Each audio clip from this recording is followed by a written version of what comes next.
Hello there, it's Jay here from Jay's Vintage Junk, and today I thought we would carry on with the repair and restoration of this little standard hi-fi record player. And what I thought we'd do today is see if we can get any life out of the amplifier in here.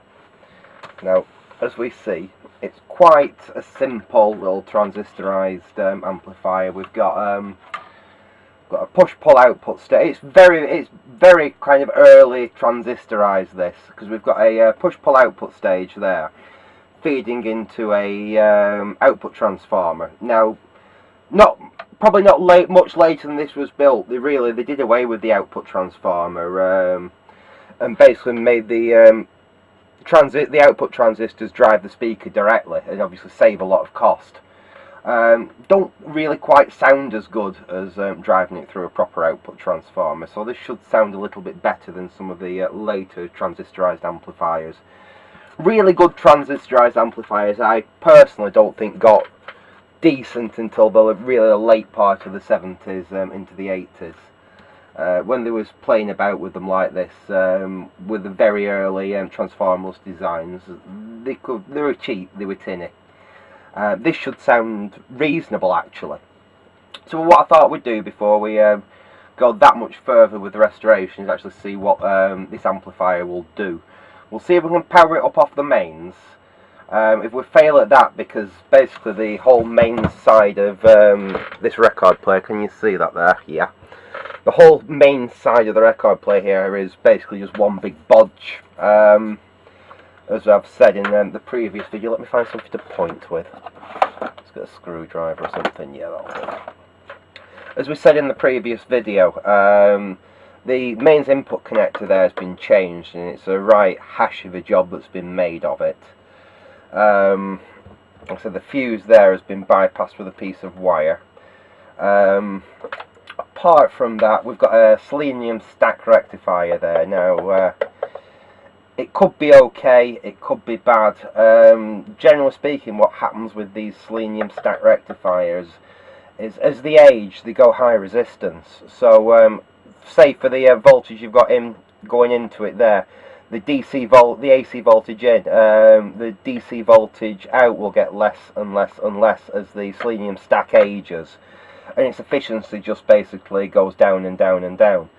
And the nasty thing with these is when they actually fail, they emit the most horrible smell. It's difficult to describe the smell that comes off these when they actually fail. What can I describe it of?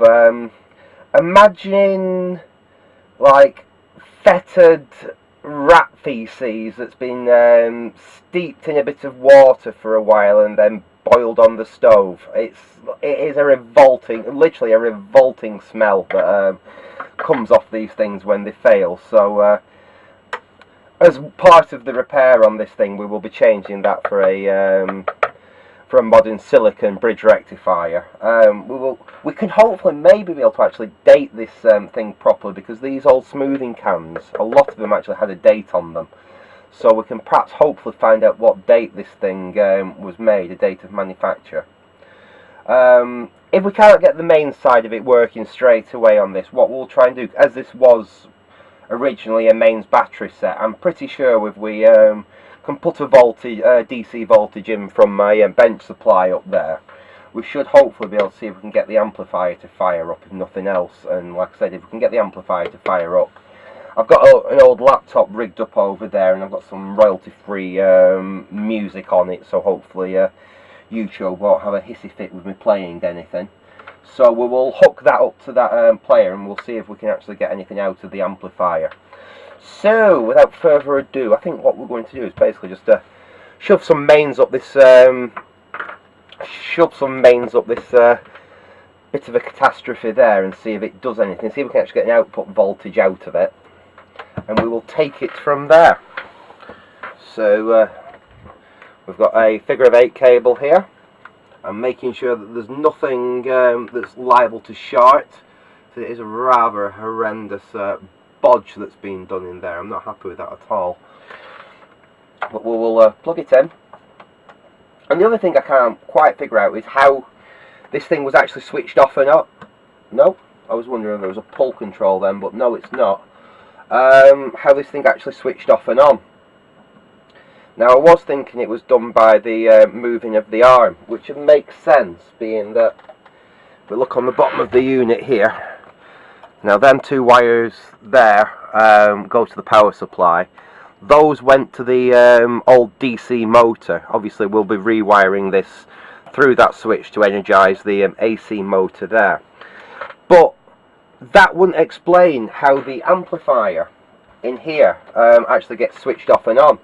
Now, you'd normally think it would just be a switch on the volume control, but there is no switch on any of these controls, which is a bit strange. So what that basically means is when you put power up this thing, the amplifier should just fire up. I can't see any actual on or off switch for it. The one on the deck is just for the motor in the deck, which would also make you think, when this thing was running on batteries, surely the batteries would just go flat if you left them in there.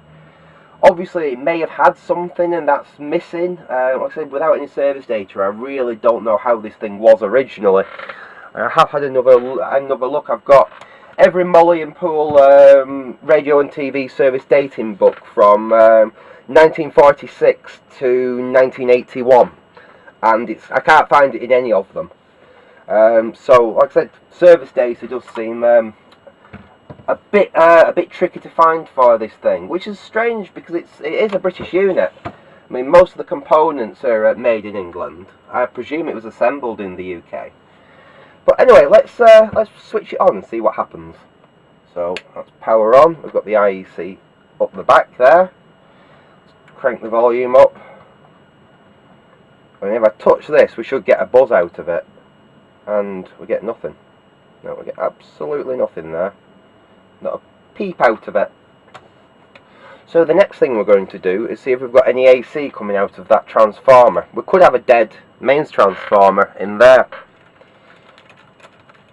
So we'll get the old multimeter out. I've got that so you can see what's... I think you can see what's on the screen there. Let's just perhaps tilt you that way a little bit. Yeah. And that's on, we'll put that on, we'll put it on the 200 volts AC range, being that we don't know what AC is actually coming out of this transformer. And let us see if we get anything. So if we go on these two green wires, which are the AC output from the mains transformer, let's see if we get anything. And no, we've got absolutely nothing there.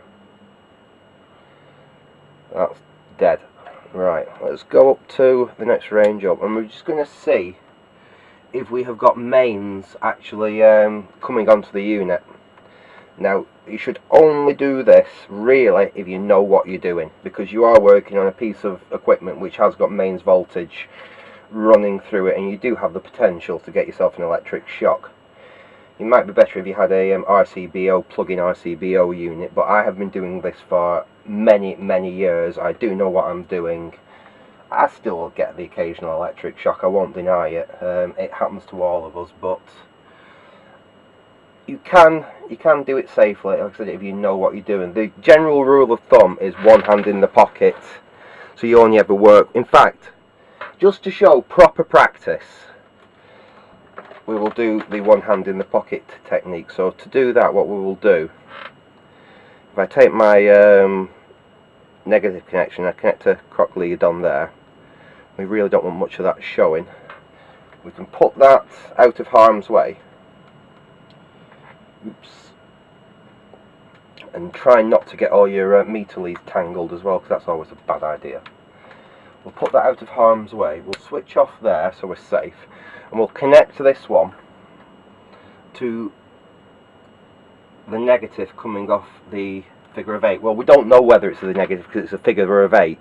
It can be either way around, but we've got one side of the figure 8 is connected to there, which goes through to the common on my tester. We're set to 500 volts there, so I'll only be using one hand here with the probe.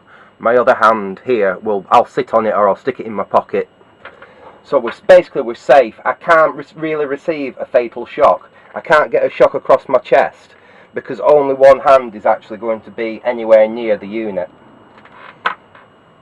So we'll switch on, and then I will use this just to probe, just to see if we've got a AC voltage actually going into the figure of 8 connector. So if you just watch the meter there when I touch this on the connector, like that, and no, we don't appear to have any mains coming in. That's strange. Let's just double check that again. Nope. Right, time to check the cable that we're using.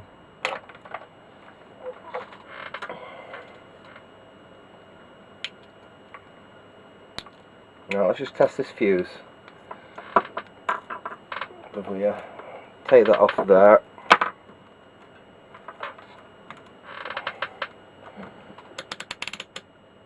Let's take that to continuity. Yeah, so the fuse in the figure of 8 lead is fine. Let's put that back together like that. Plug that back in. But let's just find something to test the cable with. Now, where are the old tape recorders? There they are. We'll grab one of these, and we'll just double check that that cable is definitely okay.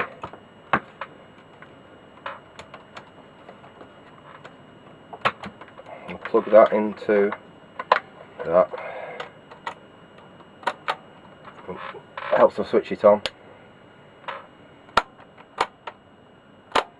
Yeah, and that tape recorder is running, so we know that the figure 8 cable is okay.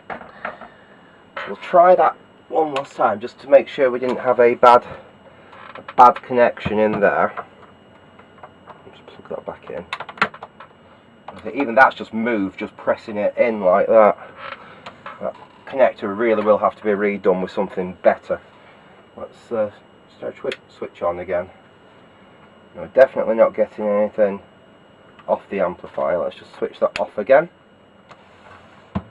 Let's get our meter back like that. We could have a bad figure of 8 connector there then. So we've definitely got a reasonable connection on that side of the figure of 8. And we're going to try the other side, which was going into the transformer. So we should, like I said, get 240 volt mains on that other side. If we're not, we've got a bad figure of 8 connector. That's first fault we will have found on that side of it. So again, let's switch on again, and I'm just going to use the one hand. Let's have safe practice and all that. And you watch that meter there, and let's see if we get about 230, 240 volts on there. And again, no. So I think we've actually got a bad figure of 8 connector. Whoever fitted that connector has fitted a duff connector there for some reason. But we will look at that a little bit later on. I'm not too concerned about that now, but we definitely know there is some issues. That's definitely an issue. The fuse holder that I was just clipping onto there is just fallen apart. That wouldn't have affected where I was actually taking that reading from, because I was coming straight off what comes off the other side of the figure of 8 connection there. So that shouldn't be the issue, but I'll just let's make sure we're off. Let's get rid of this cable, and then there's no way we can get a shock. That's well out of the way now. And let's just have a look at this. If we just look here, if we just pull, look, the connector is literally just broken apart. So, and just to show you, that's what someone had done to the fuse. Instead of buying what a 20p fuse, and took a little bit of wire and they've soldered a bit of wire on either side and wrapped it around the fuse. That is terrible. Not the first time I've seen that. It's slightly better than wrapping it in tin foil and shoving it back in, which I've seen done many times. Right, well, let's not worry about that side for now. Let's see if we can inject some voltage into this and see if we can get the amplifier to run. So, what I think I might do is just let's see if I can twist that capacitor around there, that big electrolytic capacitor, and we will see if we can get a date off it. I think I'll have to just release this clamp.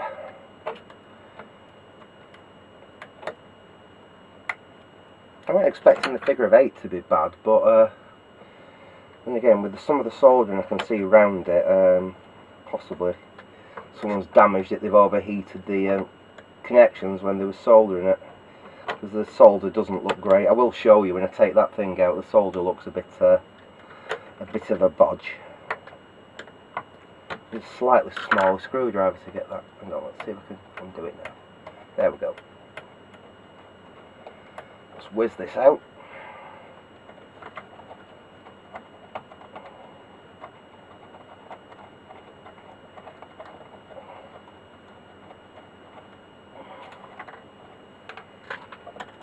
Whiz that out, and let's just pop this the big smoothing can out, and we can see if we can find a date on it. I might have to just snip it free on that side, which won't be a problem because we don't actually need that to test the amplifier. I think this thing is possibly belonged to a smoker in the past as well, because everything is sticky and horrible and yellow. Desolder that rather than cut it. Come on, out you come.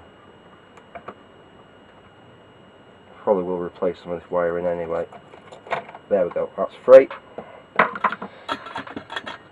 Let's see if we can slide this this capacitor out now. Come on, out you come. Yuck.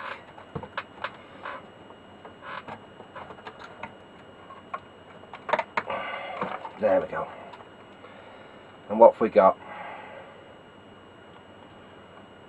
We've got a 5000 UF TCC electro pack. Unfortunately, for some strange, I can't actually see a date on this one, which is unusual. Most of these that I've seen do have a date on them. It is absolutely filthy and sticky with, like, I don't know if it's wax and nicotine or what. It's horrible. It won't cause a problem at the moment. What we need to do is inject some power into here. Now let's have a look, see where we're getting our negative for the that's a ground wire. That's been disconnected. That would have been the return from the battery compartment. That wire there goes to the selenium stack. That's interesting. That says external, what's that say? External speaker. So why is the external speaker? That would be, got 3 wires on it.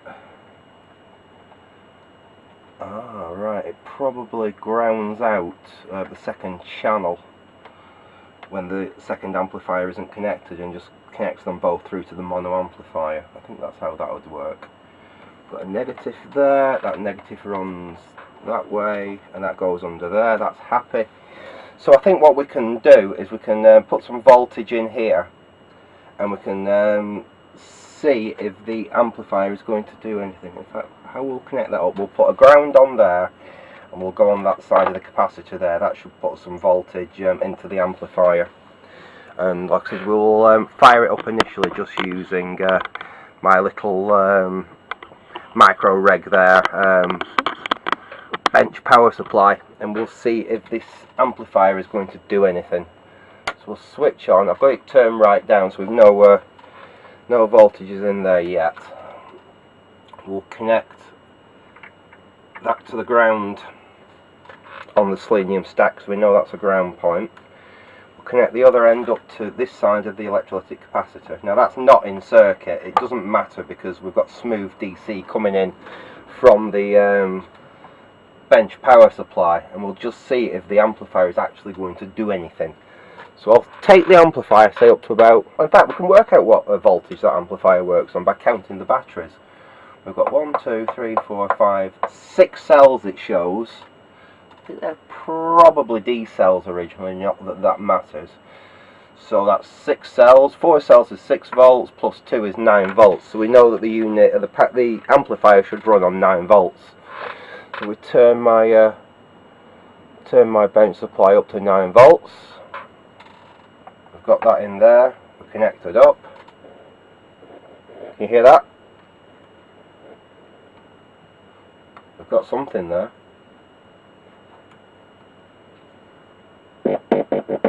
What it sounds like. Yeah, it looks like we do have a working amplifier. Let's see if we can connect it up and play some music through it and see how it sounds. Like I do have this old laptop, this very crap old laptop, rigged up with some royalty-free music on it. So, like I said, so hopefully YouTube won't have a hissy fit. This is what is it that we're using? It's just some no copyright music from SoundCloud. Now I think I've used SoundCloud before for something similar when I needed to play some music and I wanted to play more than like a couple of seconds of music. Let's plug that into the output of the little laptop, and we'll just connect this up rather roughly. Now which side? That's that yellow to centre.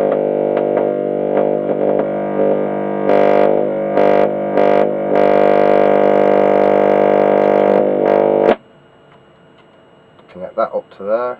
So this is a proper lash up, but never mind. Okay, so the amplifier is now connected up to, I'll turn that down a bit. The amplifier is now connected up to my laptop, and there we are.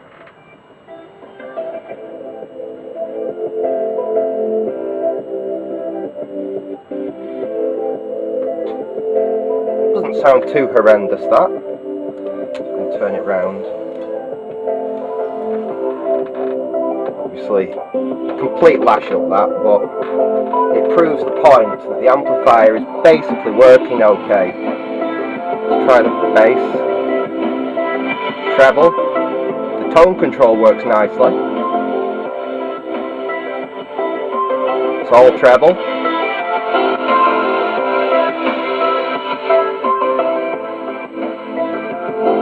All bass. Set down to a midpoint.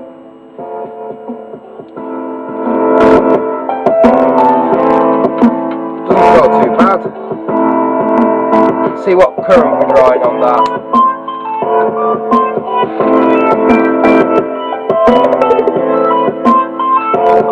It's peaking at about,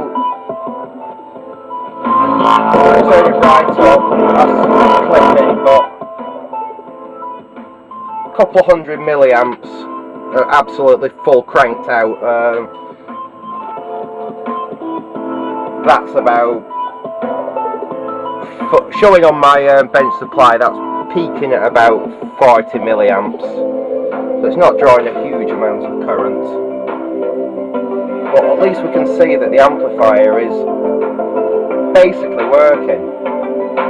In fact, even these controls don't look, they're not crackling too bad. I was expecting them controls to be really crackly. They're actually not bad at all.